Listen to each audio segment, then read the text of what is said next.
roots of Orthodox spirituality. Lord, have mercy. Lord, have mercy. A wondrous journey into Orthodoxy. Lord, have mercy. Prepared and presented by Angeliki Antonakou Lekea. Lord have mercy, Lord have mercy, Lord have mercy, Lord have mercy, Lord have mercy, Lord have mercy, Lord have mercy, Lord have mercy. Lord have mercy, Lord have mercy, Lord have mercy, Lord have mercy, Lord have mercy, Lord have mercy, Lord have mercy, Lord have mercy, Lord have mercy, Lord have mercy. Lord have mercy. Lord have mercy.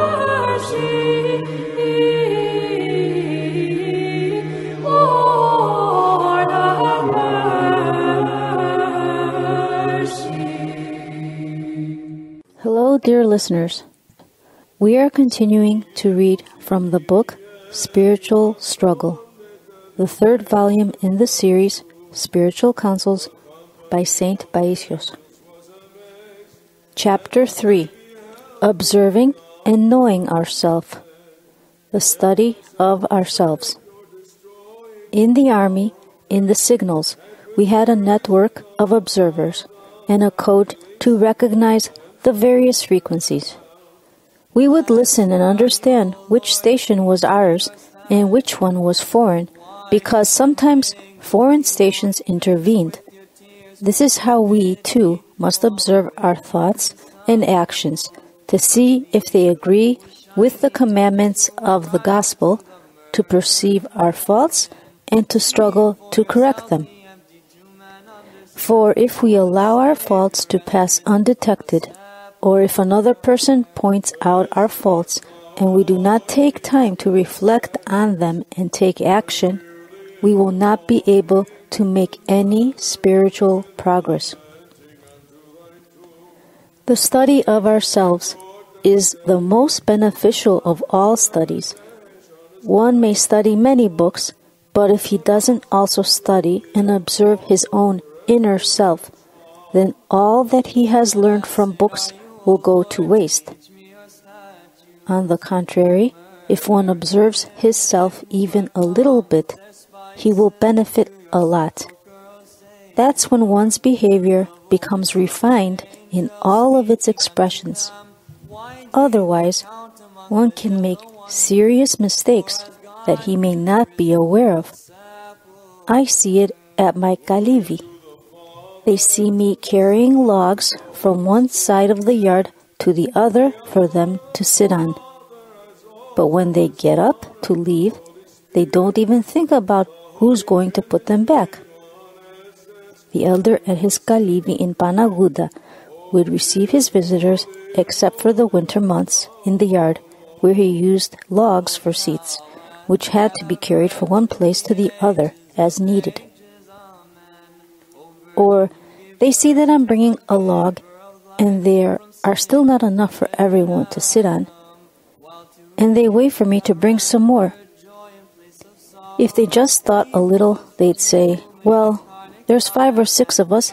Is he going to carry all the logs by himself?" And immediately they would go and bring them. Yaroda, a young sister, asked me, when the elder was a young novice monk, didn't he have any setbacks in his struggle? Didn't he have any negative thoughts? Didn't he fall into judging others? Every time something happened in my struggle, or if others told me something, I never allowed things to just roll off untaxed. What do you mean by untaxed, Yaroda? Untaxed means that you disregard your faults, aren't touched by them, you just let them roll off. Much like the earth, when the soil becomes very hard, no matter how much rain pours down, it can't be absorbed. This is what happens with us. Indifference hardens the field of our heart, and no matter what we are told, whatever happens, we are not touched. We can't become aware of our guilt so as to repent. For example, if someone says that I am a hypocrite, I would not say, "May whoever said that be cursed with a bad year." Instead, I would seek to find out what caused him to say such a thing. I would reason and say, something is going on. The other person is not at fault. There must be something in myself I have not noticed. I must have given cause in some way for others to misunderstand my behavior. He wouldn't have said such a thing without some reason. If I had been attentive and had behaved with prudence, I would not have been misunderstood. I have brought harm to the other person and will be judged for it by God. This is how I would reason and try at once to discover my fault and correct it. I would not try to examine how the other person had spoken, whether he had said that out of envy, out of malice, or because he misunderstood whatever he had heard from others. These things would not concern me. Even now, this is what I always do. If someone makes a comment about me, I can't even sleep. If I am as he says I am, then I will be troubled and will attempt to correct myself. And if I'm not as he says I am, I still am troubled because I think that I must have erred in some other way, that somehow I was careless and provoked him. I don't lay the blame on the other person. I examine how God will judge what I have done, not how I will be seen by others. If we don't examine everything in this manner, we won't be able to benefit from anything. This is why we often say about someone, this person has lost all control. Do you know when control is lost? When we don't observe ourselves carefully. Now, one who may have a mental handicap and cannot examine himself will be judged leniently. But one who is mentally sound and does not censure his deeds simply because he doesn't observe himself will be judged severely.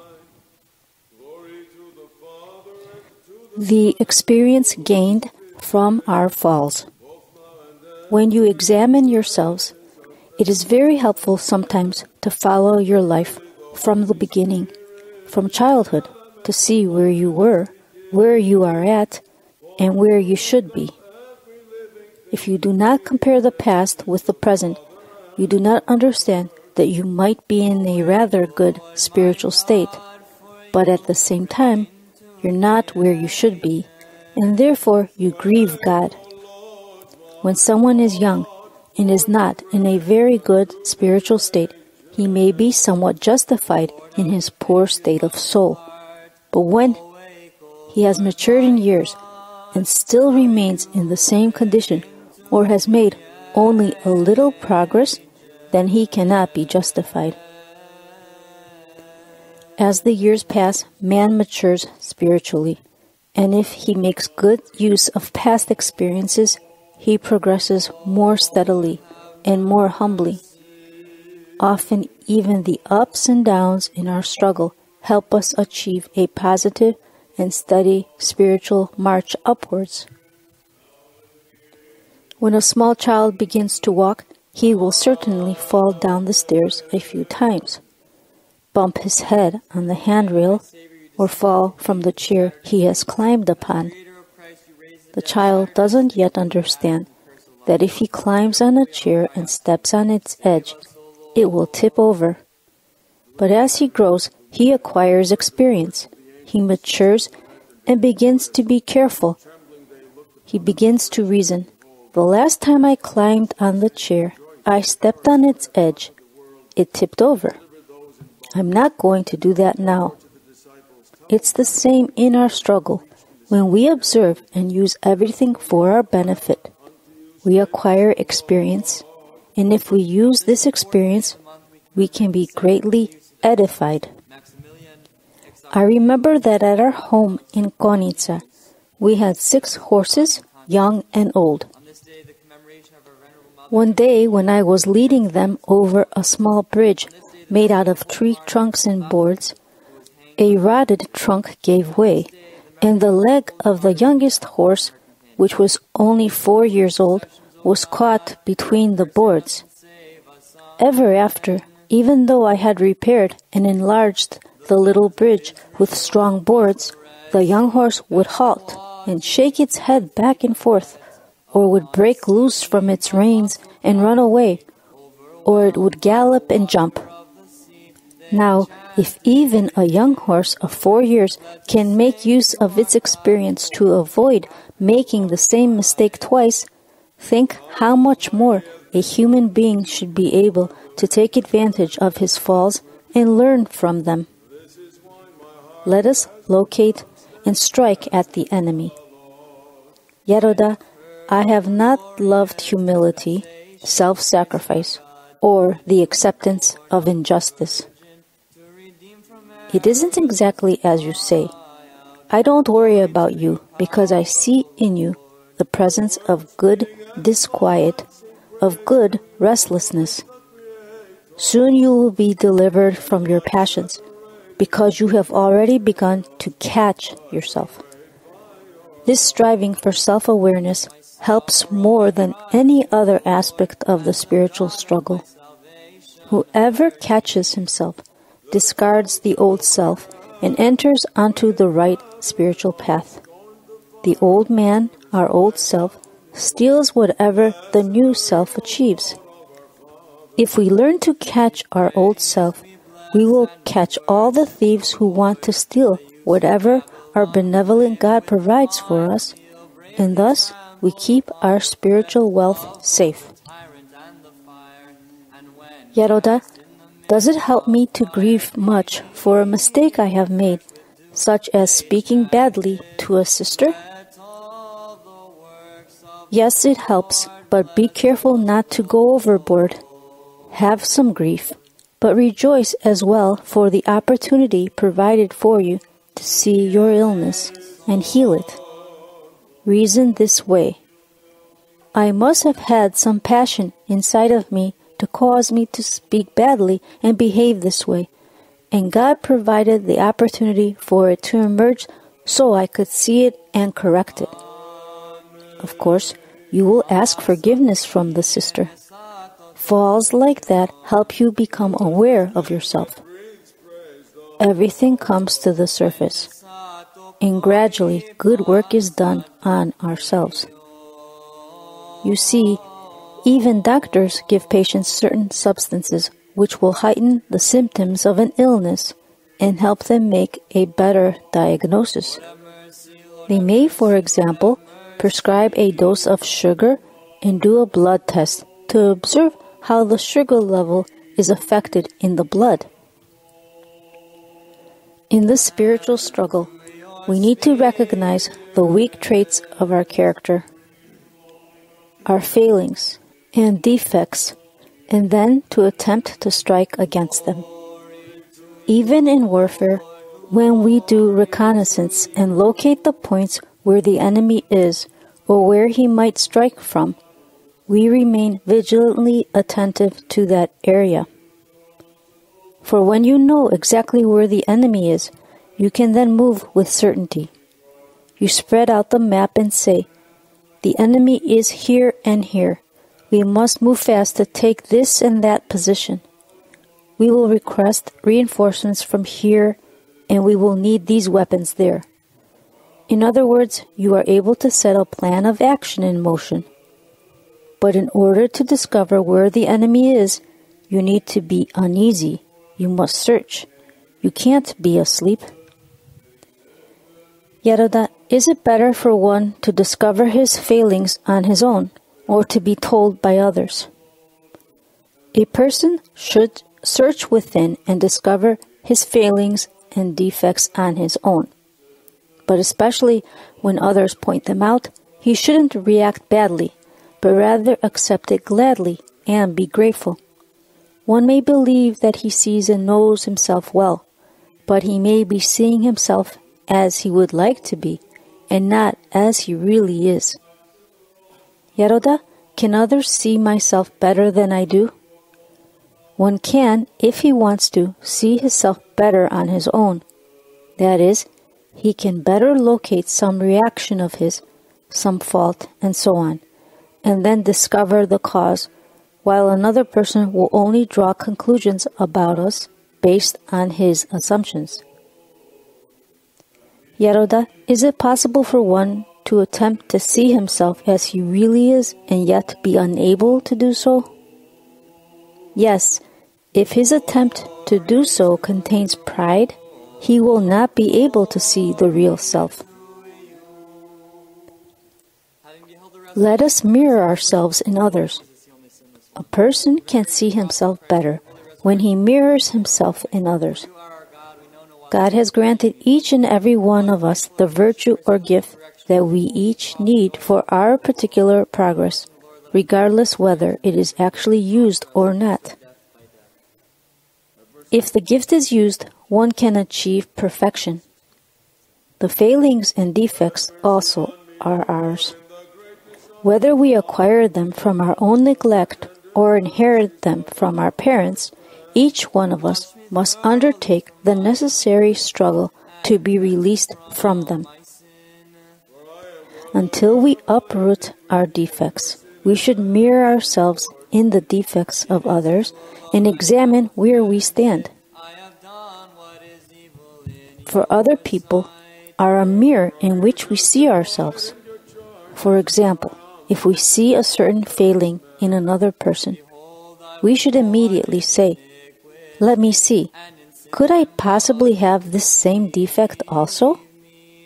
And when we see that we have it, then we can struggle to cast it out. But Yeroda, if my thought tells me that I don't have this defect, what should I say to myself?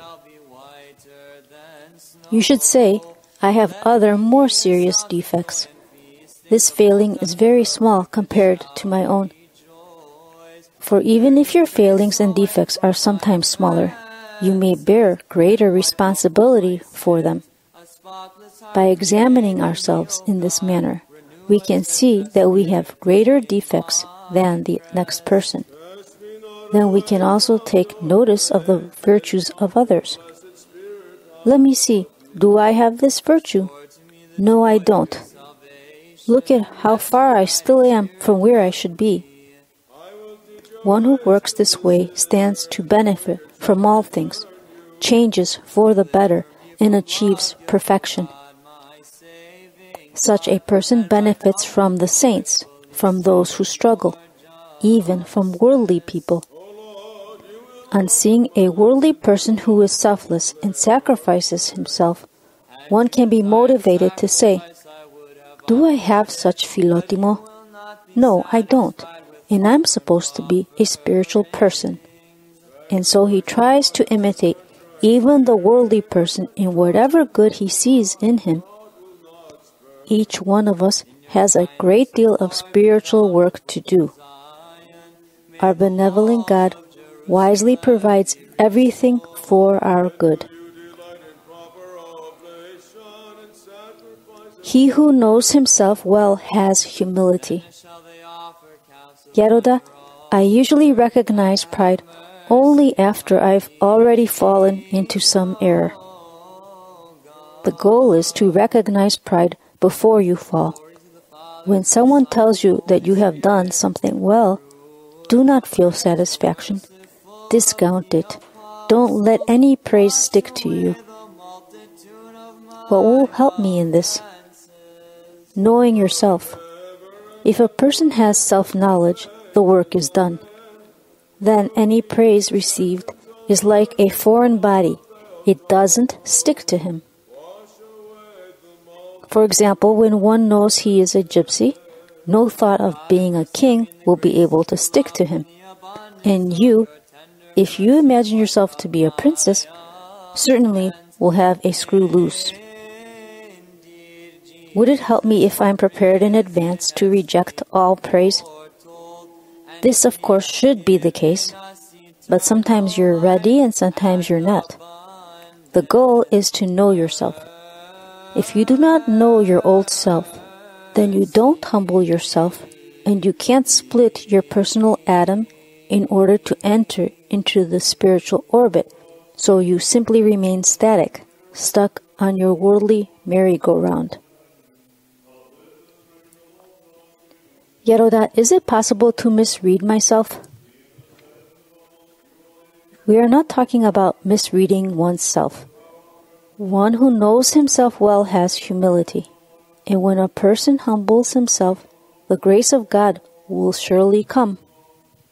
Someone who does the proper inner spiritual work in order to understand himself is like the miner who digs deeply and discovers metals in the depths of the earth.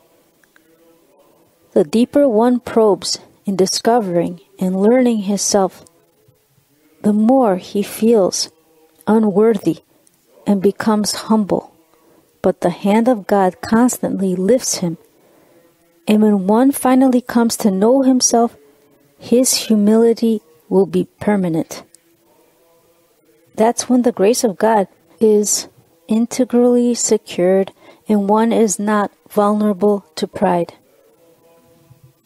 But one who fails to do this spiritual work is constantly covering up his rubbish, increasing the height of the pile, and sitting at the top of his covered rubbish heap with pride, only to collapse in the end. We must be aware of our illness. Yeroda, I often see and judge the failings and defects of others. Do you know what your illness is? No. That's why you know the illness of others. If you knew your own illness, you wouldn't know the illness of others. I am not saying you shouldn't be concerned with their pain and suffering, but you mustn't preoccupy yourself with their faults. If a person is not concerned with his self, the tempter devil will lead him to be concerned with others' faults. If we work on ourselves, then we know ourselves and come to know others as well. Otherwise, we judge others by the wrong assumptions we make about ourselves. Yeroda, what helps the most in correcting ourselves? First of all, we need willpower. In a way, willpower provides the good foundation. Secondly, one must become aware that he is sick and take the necessary antibiotic treatment. Otherwise, if one is sick and hides the sickness, if he refuses to acknowledge it to himself and others, he will suddenly collapse one day before he realizes it, and will already be beyond medical help. Let's say someone knows that he has a pre-tubercular condition that is causing his lack of appetite. People ask him, "Why don't you eat?" And he replies, "Oh, I just don't like this food." Then he has aches and pains and can barely walk. "Why are you walking like that?" they ask him. And he again just says, "Oh, I like to go very slowly. Why should I run like crazy?" He doesn't admit to them or himself that he has aches and pains and can't walk. Then he has a cough. "Why are you coughing?" "It's probably some allergy," he replies. Again, he won't admit that his lungs are a mess. In the meantime, he starts spitting blood, but he still refuses to acknowledge his illness and says, "Oh, my throat must be sore." And all this, Yeroda, simply because he refuses to acknowledge he has tuberculosis? Yes, he hides it and he hides from it. And while he is hiding it, he is gradually overtaken by full-scale tuberculosis. The lungs burst. He spits enough blood to fill buckets. Then he collapses and the illness is exposed. But by then, it's too late. But if he'd acknowledged the symptoms early on and accepted the necessary treatment, he'd have been healthier than the healthy. What I'm trying to say is that when it comes to spiritual life, those who justify hide, or ignore their passions and faults will in the end receive such demonic influence that they won't be able to hide. Have you any idea what it is like to accept demonic influence? One becomes like a wild beast, fiercely defensive, foul-mouthed, refusing any help from anyone. This is why the starting point is for one not to be embarrassed, but gladly aware of his illness, his faults.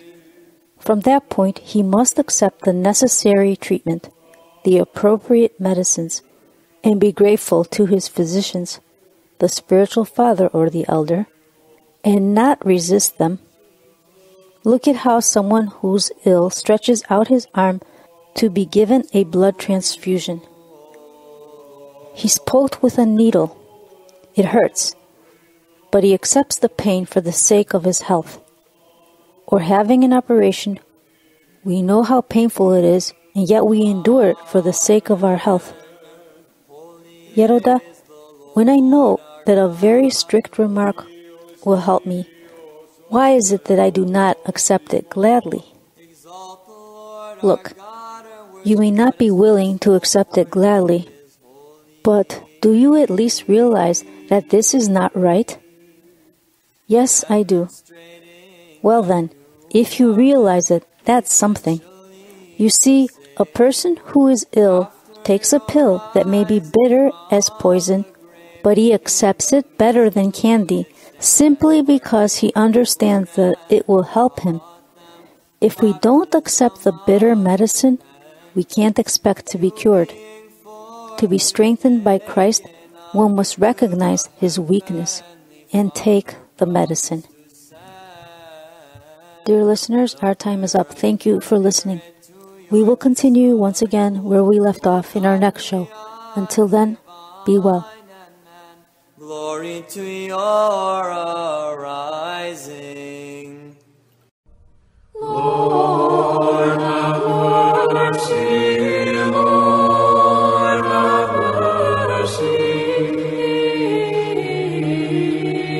Lord, have Readings of Orthodox Spirituality. Lord, have mercy, Lord, have mercy, A wondrous journey into Orthodoxy. Lord, have mercy. Prepared and presented by Angeliki Antonakou Lekea. Lord, have mercy, Lord, have mercy, Lord.